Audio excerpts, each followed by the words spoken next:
राष्ट्रीय गीत वंदे मातरम के 150 साल पूरे होने के कार्यक्रम में प्रधानमंत्री नरेंद्र मोदी क्या बोल रहे हैं, आप सुन लेते हैं। भर देता है और हमारे भविष्य को ये नया हौसला देता है कि ऐसा कोई संकल्प नहीं जिसकी सिद्धि न हो सके, ऐसा कोई लक्ष्य नहीं जो हम भारतवासी पा न सके।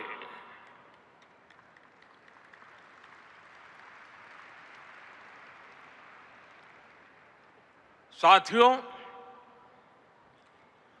वंदे मातरम के सामूहिक गान का ये अद्भुत अनुभव ये वाकई अभिव्यक्ति से परे है। इतनी सारी आवाजों में एक लय, एक स्वर, एक भाव, एक जैसा रोमांच, एक जैसा प्रवाह, ऐसा तारतम्य, ऐसी तरंग, इस ऊर्जा ने हृदय को स्पंदित कर दिया है।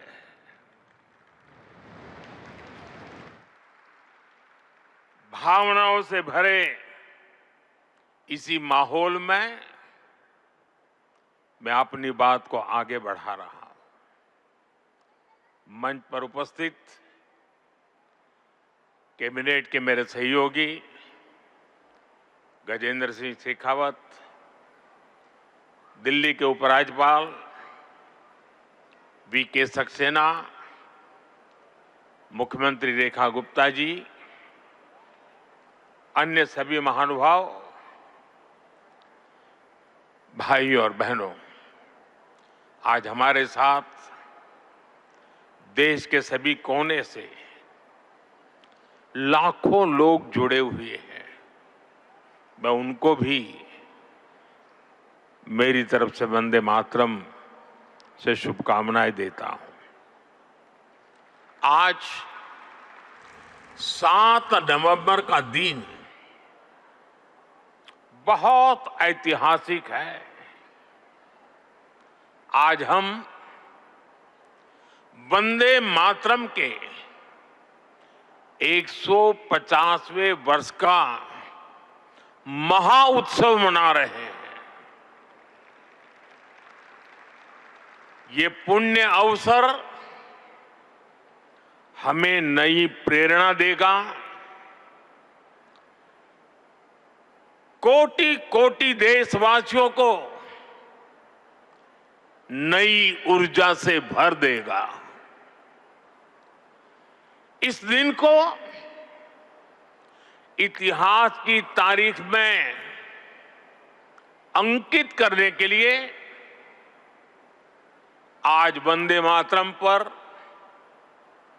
एक विशेष कॉइन और डाक टिकट भी जारी किए गए हैं। मैं देश के लक्षावधि महापुरुषों को, मां भारती के संतानों को वंदे मातरम इस मंत्र के लिए जीवन खपाने के लिए आज श्रद्धापूर्वक नमन करता हूं और देशवासियों को इस अवसर पर बहुत बहुत बधाई देता हूं।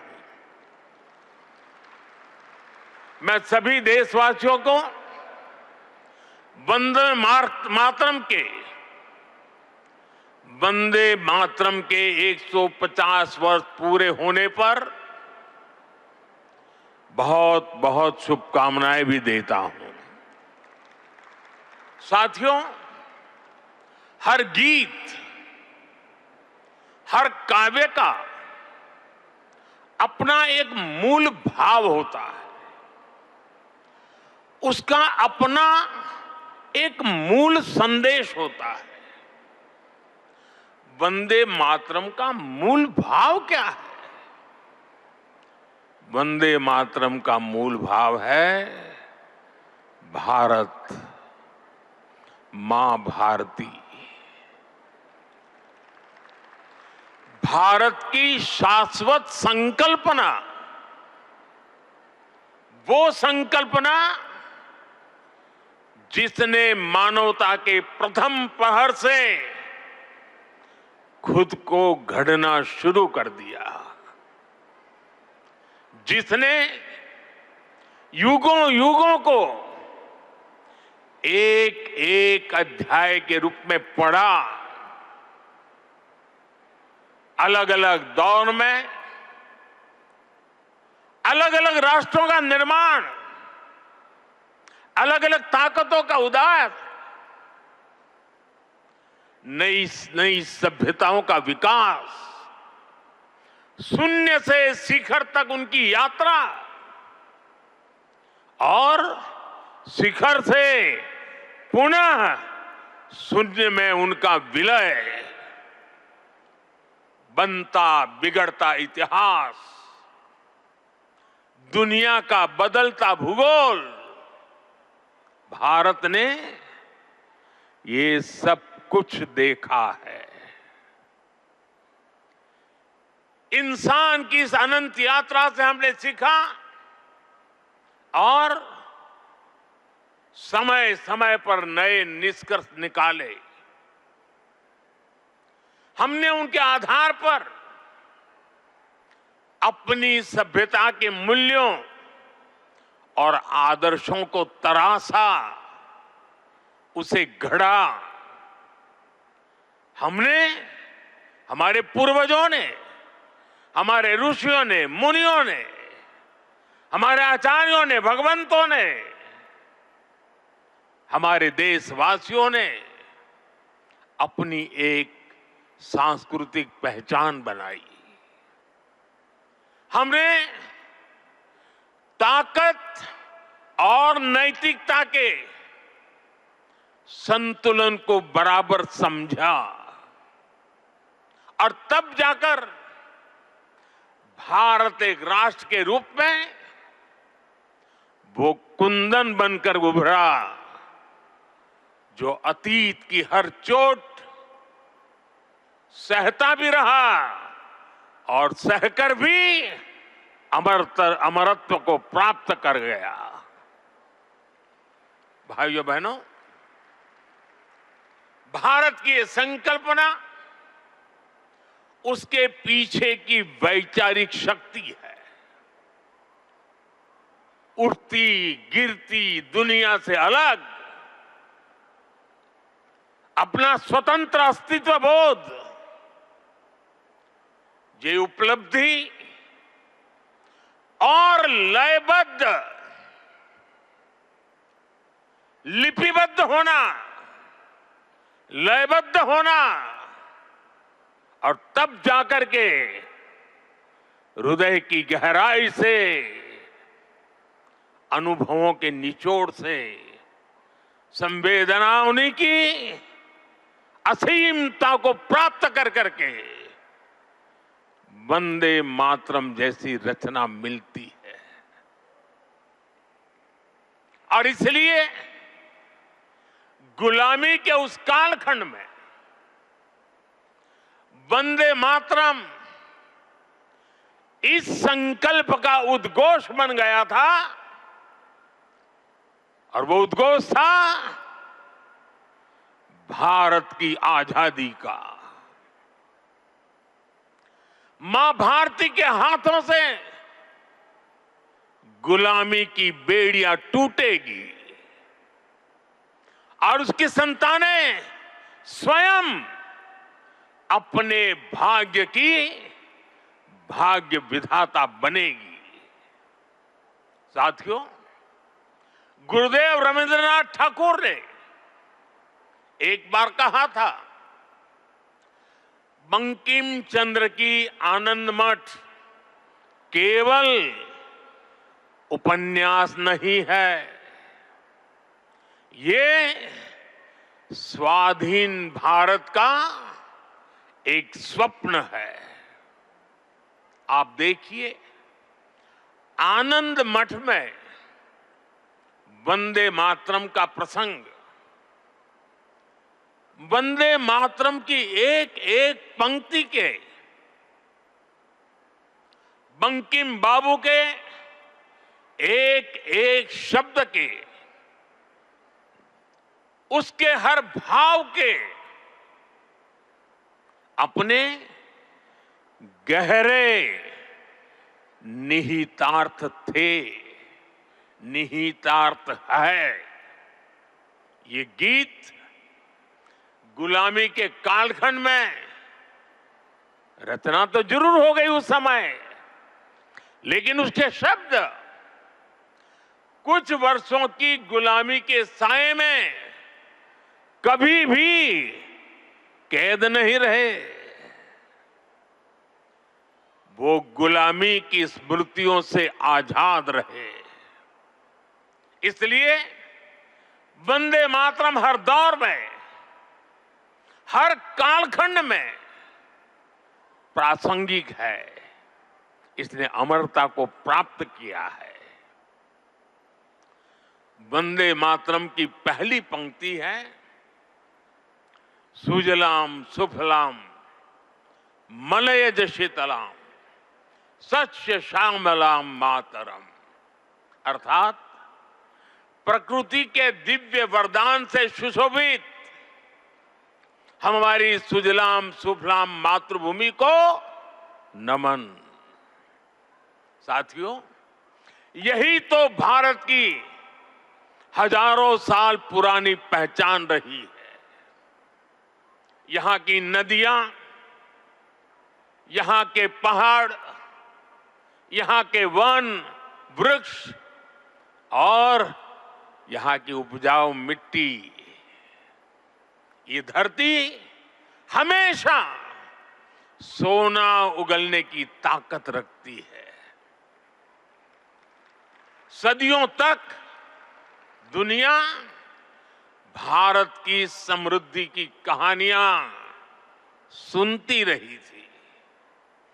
कुछ ही शताब्दी पहले तक ग्लोबल जीडीपी का करीब 1/4 हिस्सा भारत के पास था। लेकिन भाइयों बहनों, जब बंकिम बाबू ने वंदे मातरम की रचना की थी, तब भारत अपने उस स्वर्णिम दौर से बहुत दूर जा चुका था। विदेशी आक्रमणकारियों ने उनके हमले, लूटपाट, अंग्रेजों की शोषणकारी नीतियां, उस समय हमारा देश गरीबी और भूखमरी के चंगुल में करा रहा था। तब भी बंकिम बाबू ने उस बुरे हालात के स्थितियों में भी चारों तरफ दर्द था, विनाश था, शोक था, सब कुछ डूबता हुआ नजर आ रहा था।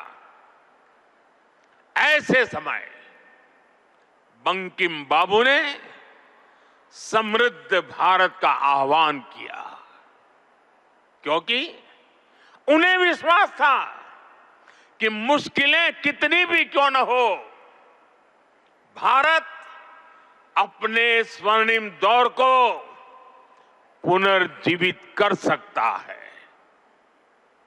और इसलिए उन्होंने आह्वान किया, वंदे मातरम। साथियों, गुलामी के उस कालखंड में भारत को नीचा और पिछड़ा बताकर जिस तरह अंग्रेज अपनी हुकूमत को जस्टिफाई करते थे, इस प्रथम पंक्ति ने उस दुष्प्रचार को पूरी तरह से ध्वस्त करने का काम किया।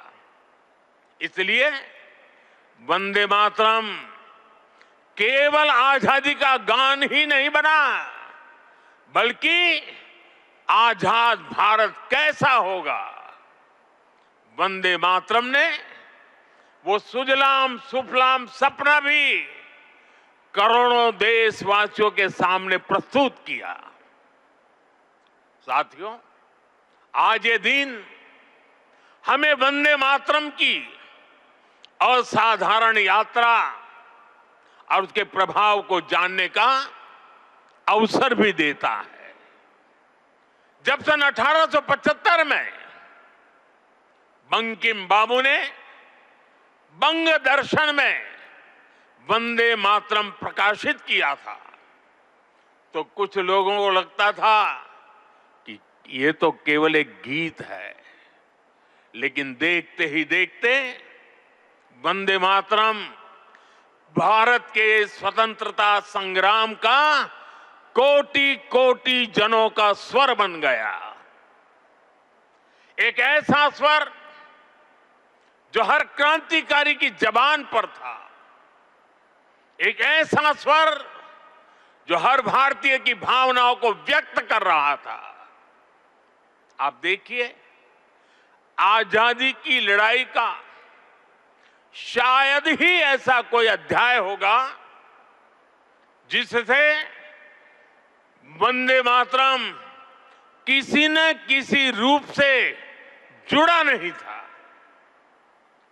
1896 में गुरुदेव रवींद्रनाथ ठाकुर ने कोलकाता अधिवेशन में वंदे मातरम गाया। 1905 में बंगाल का विभाजन हुआ। ये देश को बांटने का अंग्रेजों का एक खतरनाक एक्सपेरिमेंट था, लेकिन वंदे मातरम उन मंसूबों के आगे चट्टान बनकर के खड़ा हो गया। बंगाल के विभाजन के विरोध में सड़कों पर एक ही आवाज थी, वंदे मातरम। साथियों, बरिसाल अधिवेशन में जब आंदोलनकारियों पर गोलियां चली, तब भी उनके होठों पर वही मंत्र था, वही शब्द थे, वंदे मातरम। भारत के बाहर रहकर आजादी के लिए काम कर रहे वीर सावरकर जैसे स्वतंत्र सेनानी, वो जब आपस में मिलते थे तो उनका अभिवादन वंदे मातरम से ही होता था। कितने ही क्रांतिकारियों ने फांसी के तख्त पर खड़े होकर भी वंदे मातरम बोला था।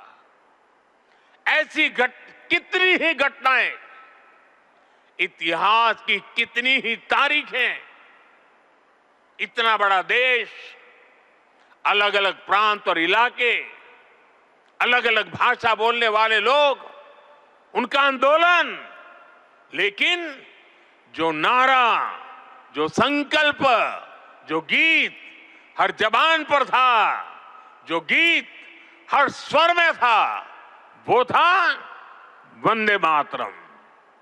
इसलिए भाइयों बहनों, 1927 में महात्मा गांधी ने कहा था, वंदे मातरम हमारे सामने संपूर्ण भारत का ऐसा चित्र उपस्थित कर देता है जो अखंड है। श्री अरविंदो ने वंदे मातरम को एक गीत से भी आगे उसे एक मंत्र कहा था। उन्होंने कहा, ये एक ऐसा मंत्र है जो आत्मबल जगाता है। भिकाजी कामा ने भारत का जो ध्वज तैयार करवाया था, उसमें बीच में भी लिखा था वंदे मातरम। साथियों, हमारा राष्ट्रध्वज समय के साथ कई बदलावों से गुजरा, लेकिन तब से लेकर आज तक हमारे तिरंगे तक देश का झंडा जब भी फहरता है तो हमारे मुंह से अनायास निकलता है, भारत माता की जय, वंदे मातरम।